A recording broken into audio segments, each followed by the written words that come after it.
Assalamu alaikum, hello and welcome back everybody. This is Ahmed Nabil and I'm back again with this brand new video. Today's video inshallah is gonna be a brief introduction to Linux, and then I will share my uh, Linux setup, different apps and tools I'm using on my machine. So without further ado, let's get started and let's switch to the other scene. Uh, the I made these quick slides, so I will just skim through it and to give you a good um, big picture, and then I will just start sharing my Linux setup. Okay. So this slides is just about Linux key features, challenges, and opportunities. Linux is an open source operating system. Um, it's open source. It has a wide usage and it's flexible and stable, secure. So the other one, as I said, it's open source, secure, and it's highly customizable, by the way, and its performance is incredibly good, especially on low end devices. So if you have an older device and just don't support Windows anymore, you can install Linux and revive it and give it a long life again. So this is a very good point when it comes to performance.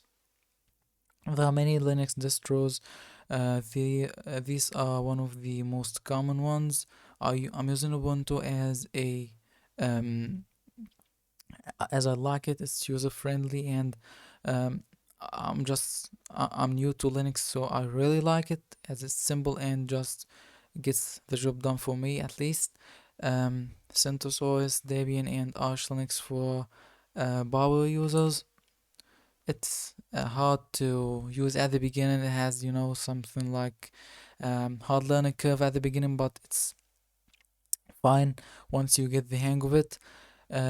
Software compatibility, Linux is many of the famous software like Adobe products, by the way, and Microsoft tools like Power BI and these different tools is not supported on Linux yet, but there are some free or open source alternatives. If you can use them, you can technically, um, you know, don't use these Adobe and Microsoft apps anymore. But if you hardly stick into them, it's kind of hard to just start using Linux as these apps are not supported yet.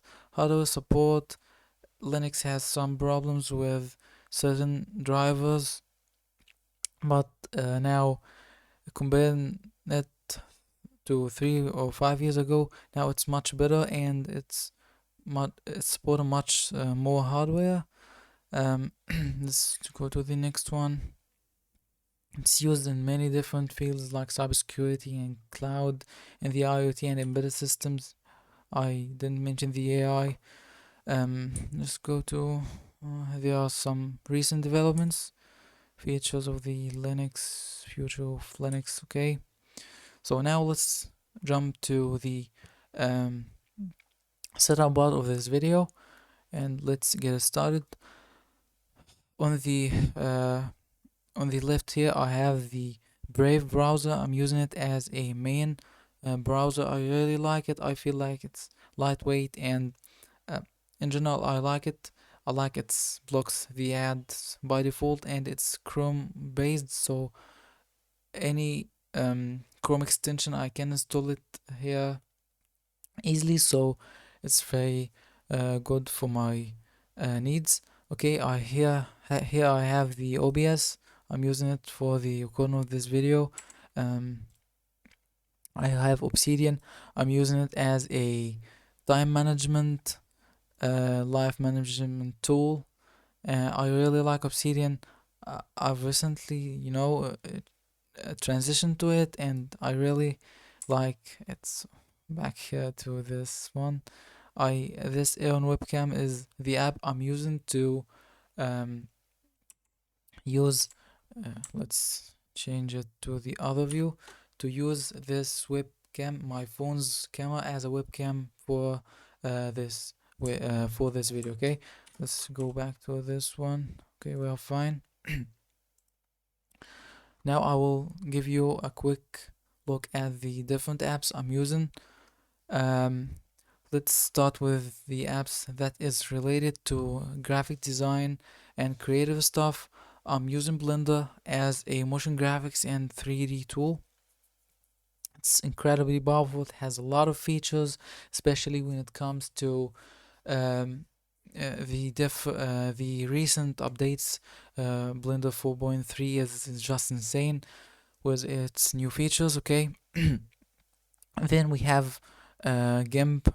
It's my main photo editing and photo manipulation app. It's awesome. It's full of features and just it gets the job done for me. I'm not a professional photo editor, so I don't really like I don't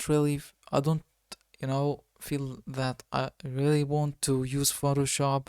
I used it in the beginnings as anyone who's starting to the his journey in the graphic design, but I figured that I don't really need all of that features. GIMP is just fine, robust, and good enough for me.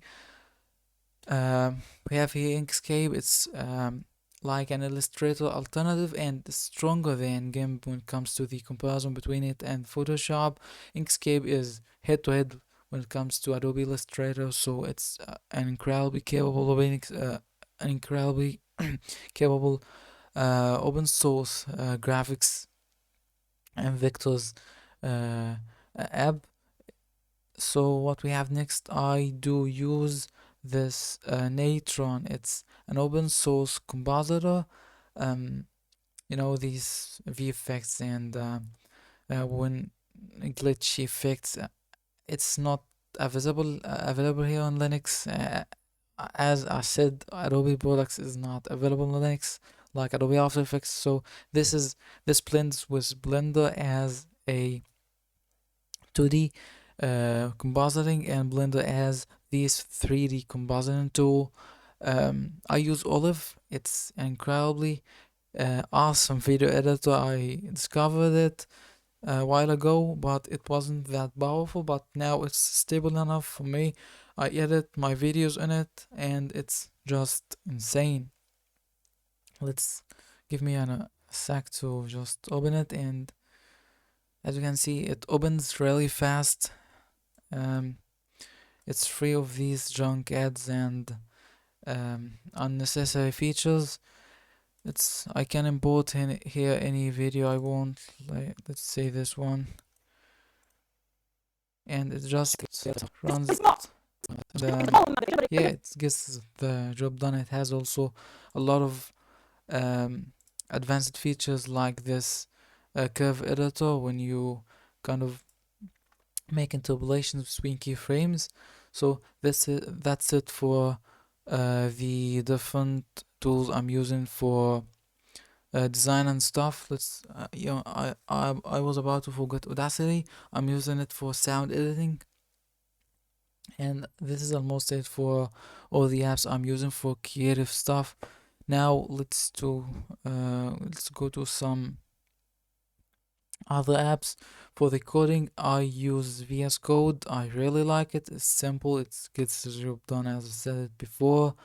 Here I have the Z code editor. I have it here just for the sake of testing it.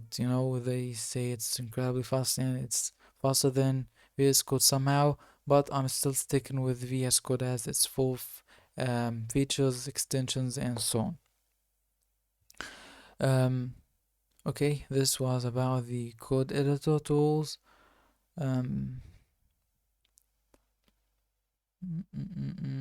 Okay, I use TechTech on my phone and on my PC here for a quick to-do lists. I'm not using it intensively, but it's here. I use this app. It's called CopyQ. It's a clipboard tool. So if you it's like the YouTube history, but for the things you copy. I tried to, it's not built in with Ubuntu, so I installed it, and it's much better than the one that's in Windows. As you can, I made a like a shortcut. I use Alt and V on my keyboard, and um, this menu just appears. When I press Alt and V again, it disappears. So whenever I want to get something from the copy history, I just Alt and V and choose whatever I want and just close it again. It has the full history here for the last month, all my screenshots and all my text I have copied from different sources. So this is very good. Okay. Next, what we have is this app is called SimulID. I used it for circuit simulations. It's fine, and it was just good enough for the project I was doing. Engineering students will know this tools that's used for circuit simulations and so on. Let's see what also we have here. Yeah, I have the Quran Companion app. It's from the name, it's a Quran app. It's built by an Egyptian engineer, and I really like it. The app is just beautiful to read and use. It's full of useful features. It has recitations. You can download for different mashayikh. So this is great. I can't remember the name of the developer, but I will leave his LinkedIn account in the description below. Hope I don't forget to do it.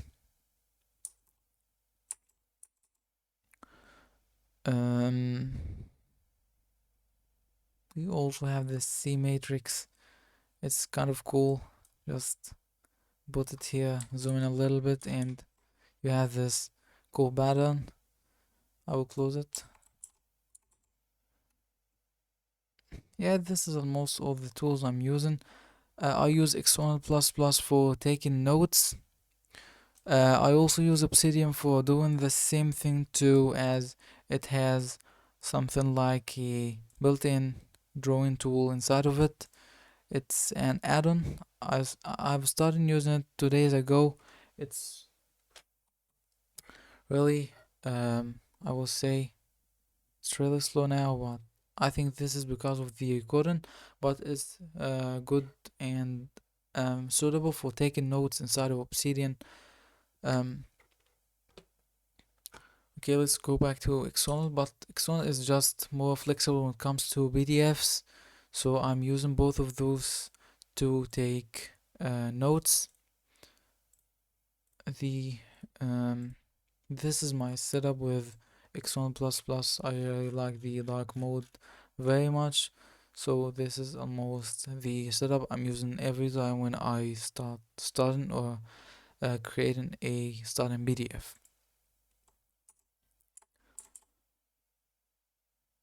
So I think we are at the end of this video. Hope you liked it. If you liked it, please let's change it to the other scene. If you like this video, please like it, subscribe to this channel for more awesome videos and content like this. I this video is not will not be edited this much, as it's an exams period of time, and I don't have enough time to edit it and make fancy stuff. So hope this doesn't bother you. And sorry for the bad English too. I'm just still training and trying to surpass my limits. Thank you for watching this video. See you in the next one, and peace.